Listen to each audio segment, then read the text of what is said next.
National revenues declined by 1.4%, but we see that data revenues were up 26.6%. Can you just tell us the story behind those numbers?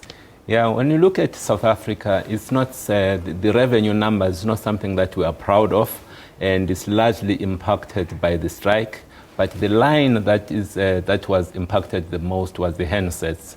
It's linked to the fact that the people in the warehouse and the distribution centers were on strike and could not deliver those numbers.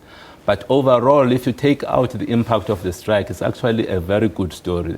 The good story from a profit perspective, our profits were up. Our subscriber numbers went up by 13%. Now we're currently sitting at about 28.5 million subscribers in South Africa. Data, that's the big thing that we have. It's about 30% of our revenue now comes from data. When you look at all of that, I call it mixed set of results because the top line was not good. And as a country as big as South Africa, we need to be delivering growth for the company. But overall, when you look at the profits and look at the subscriber numbers, we delivered for the company. Okay. Now, given the country's macroeconomic situation and the fact that we know that consumers are under pressure, are you seeing any change in behavior, maybe people taking on more prepaid vis-a-vis contract, etc., etc.? So if you unpack our numbers a little bit, you will find that our postpaid numbers have come down, but the prepaid numbers have gone up a lot. And the driver for most of our growth comes from the prepaid in this current first half. So we are seeing that shift, and as much as it is a good thing for our results, but we think that in the long run, it's not necessarily going to be a good thing for the consumers, you know.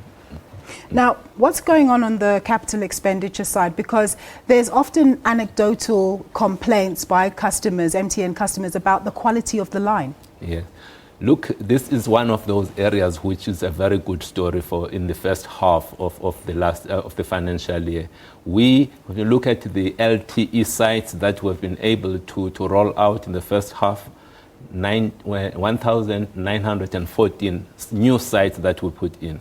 We put in 1,939 new 3G sites.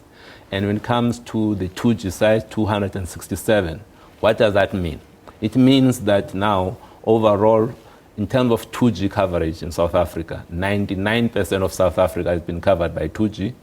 3G, we're now covering 93% of South Africa with 3G and 25% of South Africa. That can only be good news in terms of the quality of the network. We are going to be spending significant amount of money in the second half to do similar kind of numbers. You are going to be experiencing it as consumers, a great experience from the MTN network. One of the things that people often talk about these days is that data prices seem to be increasing rather than decreasing, and yet we have a highly competitive mobile sector environment. What's your take on that? Yeah, it is. You know, what has happened in the past is that a few of the operators significantly reduced the data prices.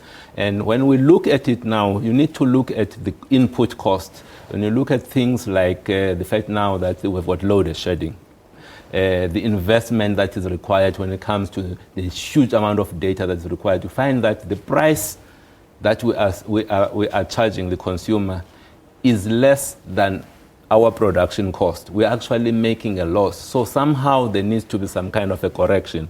And this is the correction that you are starting to see. All right. And when it comes to becoming more competitive as MTN, what is it that you, as CEO of South Africa MTN, are doing to be more competitive whilst at the same time boosting your bottom line? What is key is that we always have to be managing our costs, you know.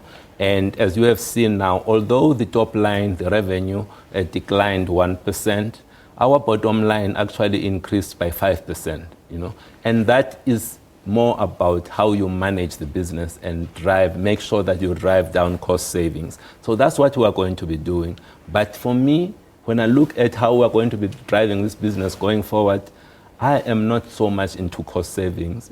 It's important to save costs, but we need to be driving growth. So what you are going to be seeing more and more is the investments that we are making in the network so that our customers can experience fantastic network, and as a result can come to the MTN network versus the network of the competitors. That's what you are going to see.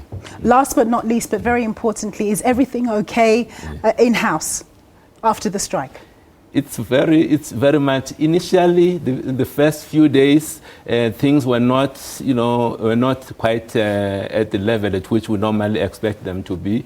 There were people who were in, some people were not on the strike, so the relationships were not the best, but what was required there was for leadership and for management to intervene, to heal the people. And this is the healing process that we are actually embarking on at this time. Okay, well, all the best with that. Thank you very much, sir. Thank you. That was Mteto Nyati. He's the MTN South Africa CEO.